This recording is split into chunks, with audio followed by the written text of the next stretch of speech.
श्रीराम नमस्कार. आज 9 ऑगस्ट 2022. मागच्या आठवड्यात एक मी छोटासा व्हिडिओ तयार करून पाठवला होता. एक 10-15 मिनटाचाच व्हिडिओ होता, पण अक्षरशः इतक्या लोकांचा अनएक्सपेक्टेड रिस्पॉन्स त्याला आला आणि 99% लोकांना त्या गोष्टी पटल्या. सद्यस्थितीत असणारे ग्रहांचे बदल, कंपनांचे बदल, भौगोलिक स्थितीमध्ये होणारे बदल याविषयी थोडंसं बोललो होतो. आजही थोडंसं बोलणार आहे. पृथ्वी तत्व, आकाश, वायू, अग्नी आणि जल या तत्वांमध्ये पृथ्वी तत्व आणि वायू तत्व ही तत्व सध्या म्हणजे 29 जुलै ते साधारण 26 ऑगस्टपर्यंत बिघडलेलंच राहणार आहे. आणि हे घाबरवण्यासाठी नाही सांगत आहे. घराबाहेर पडताना जेव्हा पावसाचं चिन्ह दिसत असेल तर आपण छत्री बरोबर घेऊन जातो, आणि जर आपण बाहेर जाऊन आल्यानंतर तोवर पाऊस पडला नाही तर ती छत्री उघडायचं काही कारण नसतं. पण म्हणून आपण मनाचा जळफळाट किंवा रागराग करत नाही की मी एवढी छत्री घेऊन गेलो आणि पाऊस पडला नाही. सांगायचं तात्पर्य हे आहे की आपण आपलं प्रत्येक मनुष्य देहाने स्वतःचं संरक्षण करणं प्राप्त आहे. मनुष्य जीव आहोत आपण. सर्वसामान्य करोना जसा आला तसा सगळ्यांनी हात धुवा, मास्क वापरा, सोशल डिस्टन्सिंगचा वापर करा, हे नियम पाळले तेव्हा आपण या सर्वांवर मात करू शकलो. सध्याच्या ग्रहस्थिती अनुसार एका राशीला किंवा असं सांगत नाही आहे, कारण तो काही माझा व्यवसाय नाही आणि मला ते करायचाही नाही. पण सर्वसामान्य आत्ता मनुष्याच्या देहामध्ये असणारी वायूची स्थानं, वास्तविक वायू हा तळपायापासून अगदी तुमच्या केसापर्यंत प्रवाहित असतो.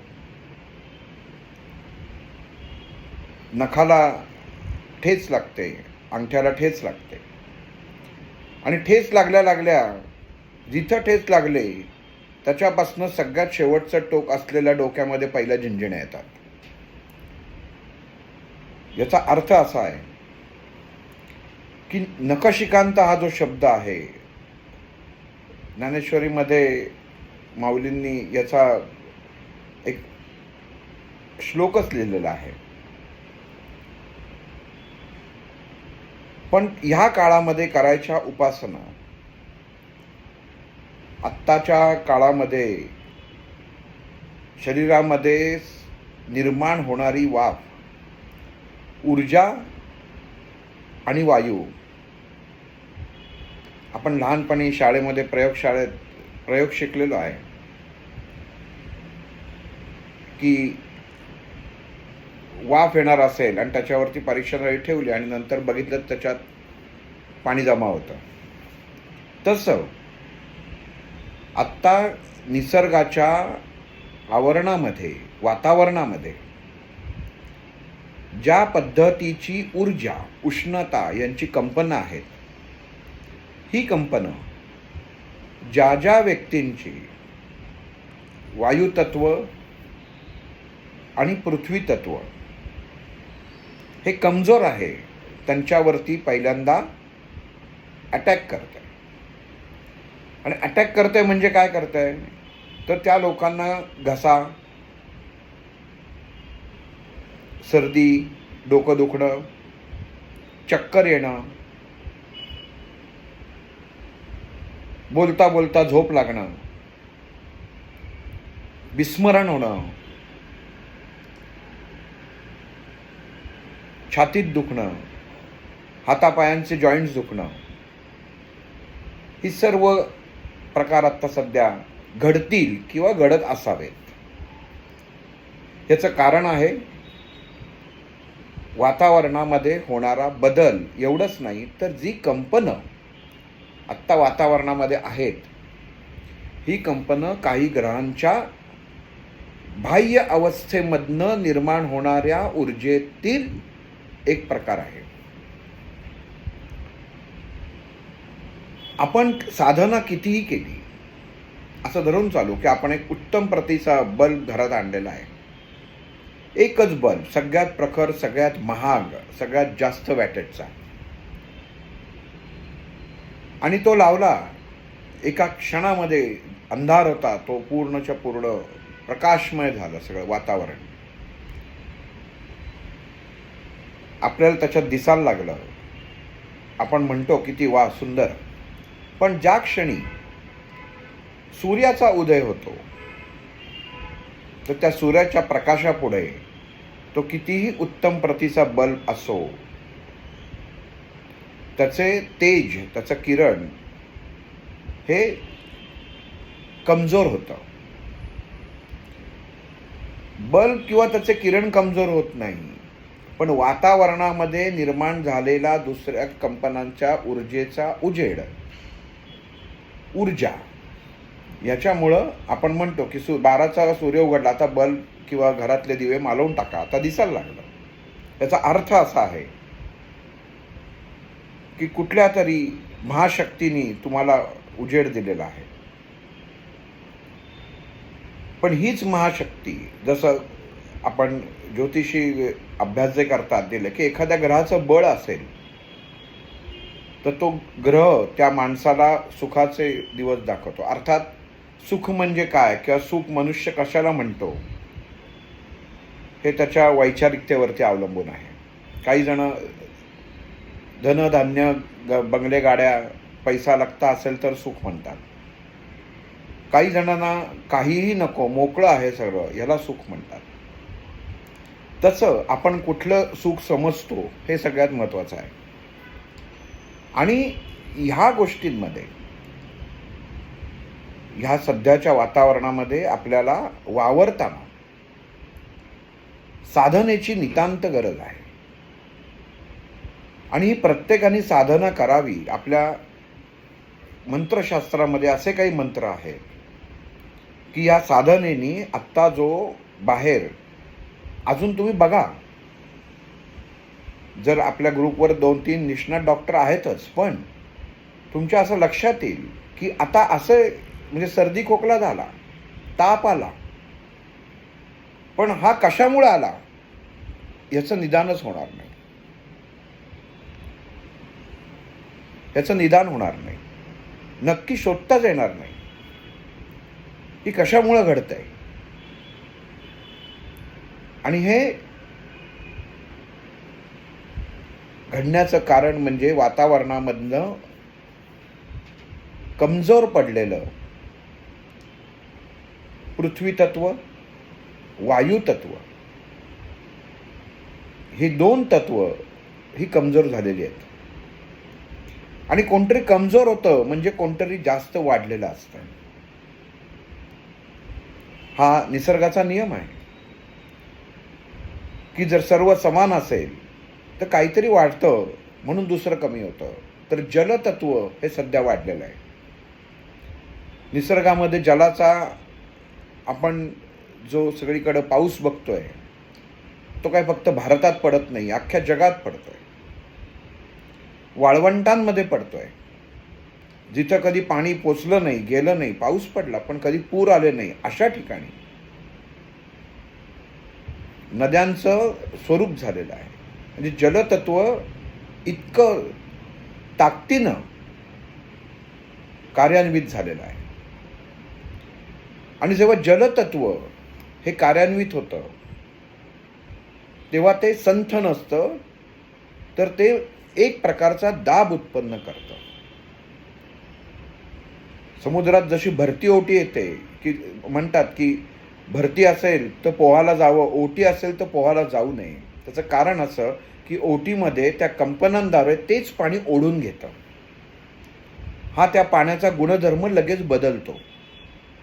तसं सध्याच्या स्थितीमध्ये मनुष्याच्या शारीरिक विचारांचा आणि शरीर धर्माचा गुण ह्या आजूबाजूच्या वातावरणामुळे बदलत आहे.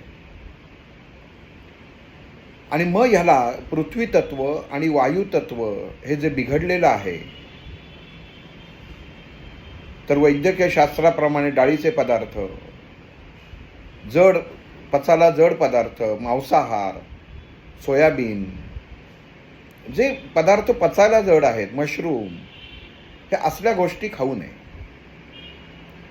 ब्रेड म्हणजे मैद्याचे पदार्थ हे खाऊ नये. आंबवलेले पदार्थ खाऊ नये. कारण हे पदार्थ आपलं पृथ्वी तत्व आणि वायू तत्व बिघडवतात.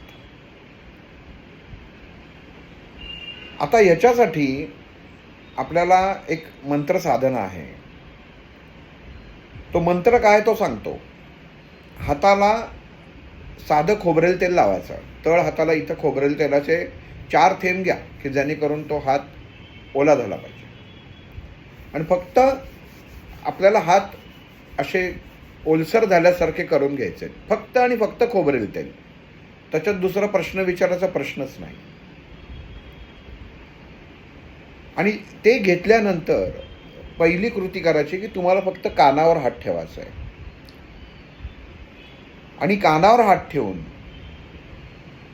एकदाच मृत्युंजय मंत्र म्हणायचा आहे. आणि तो मंत्र म्हणताना कसा म्हणायचा हे मी तुम्हाला सांगतो. म्हणजे ती तत्व जी आहेत आपल्या शरीरामध्ये, त्या पृथ्वी आणि वायू तत्वांपासनं जर काही जीवजंतू वाईट आपल्या शरीरात शिरले तर त्यांना मारायचं कसं, काय कंपनं निर्माण केल्यानंतर ते मरतील किंवा त्याचा त्रास आपल्या देहावर होणार नाही ते सांगतो. ओम त्र्यंबकम यजामहे सुगंधम पुष्टिवर्धनम उर्वारुकमिव बंधना मृत्युर्मुक्षी यमामृतात. हा मंत्र सगळ्याला माहिती आहे. तर याच्यातली जी पहिली 5 बीजं आहेत, आपण तेल हाताला लावून घेऊन कानावर ठेवला आणि कानाचा हा जो तळवा इथं पोकळी निर्माण करायची, कानाला लावलं की तुमच्या लक्षात येईल की मला स्वतःलाच एक प्रकारचा आवाज ऐकू येतोय, पोकळी ऐकू येते. आणि मग हे लावून पहिला शब्द ओम साधा नुसत्या ह्याच्यामध्ये म्हणायचा आहे ओम. आणि पुढचा जो शब्द आहे त्रम बम कम यम लम आणि रम, एवढेच बीजांचं उच्चारण करायचं आहे. हे जेव्हा उच्चार कराल तेव्हा एक श्वास घ्यायचा आणि त्याच्यामध्ये या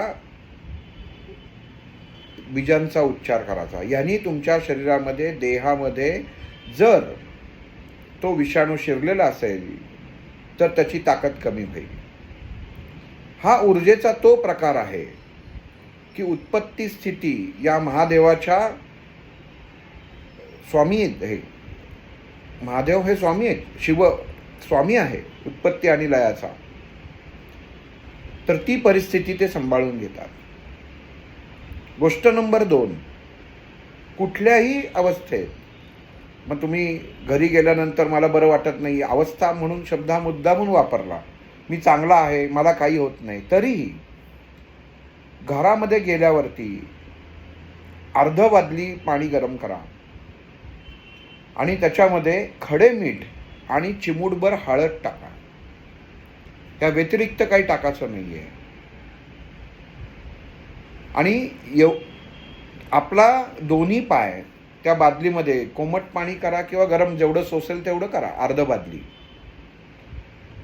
उजवा पाय पहिल्यांदा आत टाकायचा, मग डावा पाय टाकायचा. दोन्ही हात आपल्या मांड्यांवरती ठेवायचे, पाय क्रॉस ठेवायचे नाहीत. आणि दोन्ही पाय आपण बादलीत टाकून बसल्यानंतर नुसतंच रम रम रम रम हा 108 वेळा जप करायचा आहे. आणि हा जप करताना फक्त डोळे मिटून करायचा आहे. मोजून 108 वेळा करा. जास्त झाला तरी चालेल, चुकून कमी झाला तरी चालेल. आणि हा जप केल्यानंतर दोन्ही हात एकमेकांना घासायचे आहेत. ही कृती करताना तेल लावायची परत गरज नाही आहे. हे संध्याकाळी करायचं आहे, जेव्हा तुम्ही घरी जाल तेव्हा.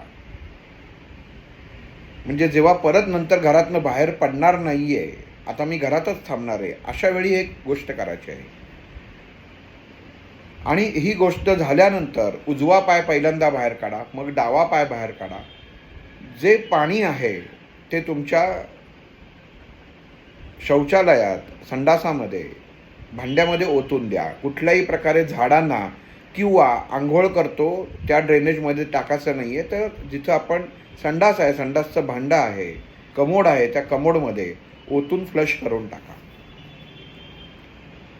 हे झाल्यानंतर आत यायचं आहे. नळाखाली ही 2 बोटं धरायची आहेत आपल्याला, मध्यमा आणि रवीचं बोट.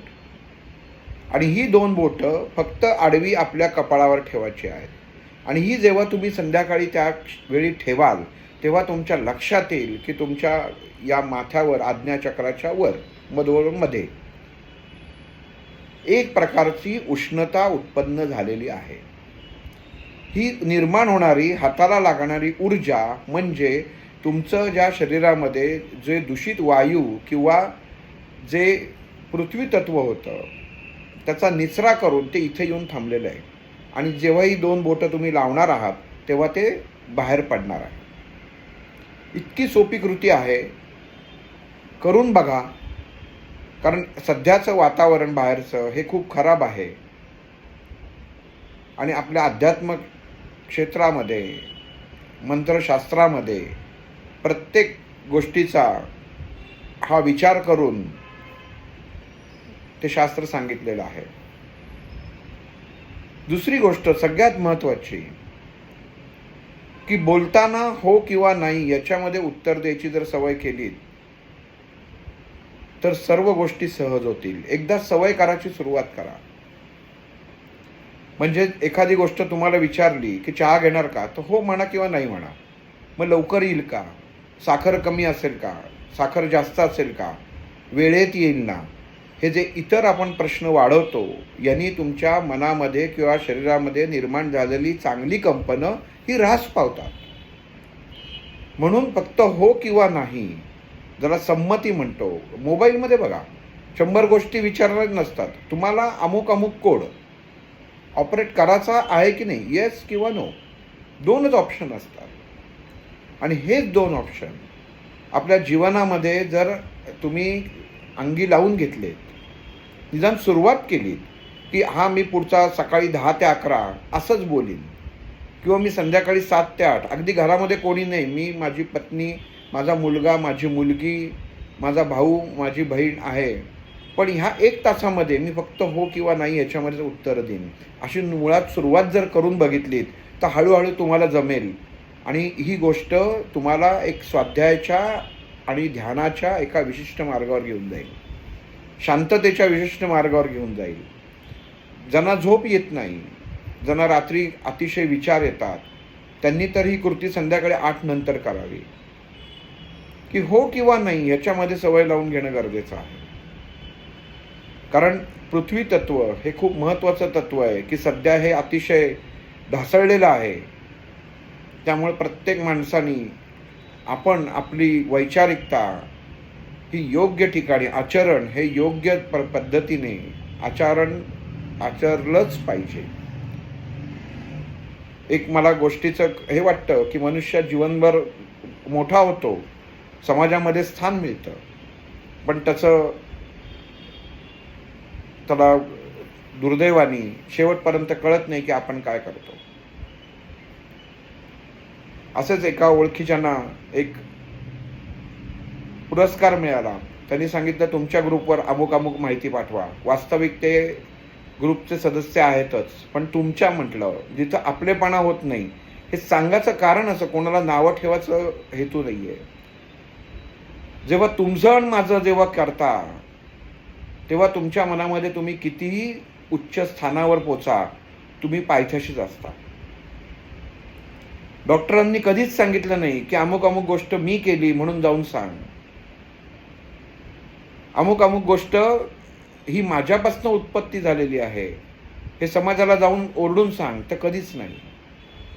त्याचं कारण असं, जो करतो त्याच्यापर्यंत कर्तेपणा हा येतोच. मग भले दुसऱ्यांनी त्याचा मध्ये वापर केला तरी हरकत नाही. चांगल्यासाठी करणं असेल तर निश्चितच करावा, कारण ज्ञान हे वाटण्यासाठी असतं. पण जीवनामध्ये चालताना, बोलताना, समाज माध्यमामध्ये आपण वागताना जर तो कर्तेपणा आपल्याकडे स्वतःकडे घेतला, तर आपली एक उंची जी गाठाची असते की परमात्म्याशी आपली भेट आणि परमात्म्याशी आपण त्यांनी दिलेलं ज्ञान, भगवंतांनी दिलेलं ज्ञान आपण कसं प्राप्त करायचं आहे किंवा त्याचं आचरण आपण करतोय का, हे आपल्यापासून सुरुवात करायची गरज आहे. रोज उठल्या उठल्या पहिल्यांदा किती वाजले, आपल्याला जायचं होतं, हा विचार पहिल्यांदा येतो. आणि सुरुवातीला काही जण नमस्कार करतात की भगवंता तुझ्यामुळे आज हा दिवस दिसला, अख्खा दिवस चांगला जाऊ दे, आणि त्याच्याबरोबर पुढे अजून 2 मागणी मागून टाकतात. आज माझं अमुक अमुक काम आहे, तर तेव्हा तेवढंही काम होऊ दे. आज माझ्या मुलाची परीक्षा आहे, तेवढा पेपर सोपा येऊ दे किंवा त्याला येऊ दे. म्हणजे भगवंत म्हणतो की मी कशासाठी बसलोय. म्हणून आपण आपल्या देहामध्ये, आपल्या विचारांमध्ये बदल करणं गरजेचं आहे. जे कष्ट हे तुम्ही करता, त्याचं फळ हे प्रत्येक माणसाला मिळतंच, चांगलं असो किंवा वाईट असो. चांगल्या तऱ्हेने जर दिलं तर चांगलंच फळ प्राप्त होणार आहे, आणि वाईट ह्याने दिलं तर वाईटच प्राप्त होणार आहे. त्यामुळं कशाचाही लोभ न ठेवता, सर्व हे आपलेच आहेत. कोणी मोठा नाही, ज्ञानामध्ये कोणीही मोठं नसतं आणि कोणीही छोटं नसतं. प्रत्येकाकडे एक विभिन्न पद्धतीने ज्ञान असतं, याचा स्वीकार आपण करायला पाहिजे. थांबतो इथं. श्रीराम.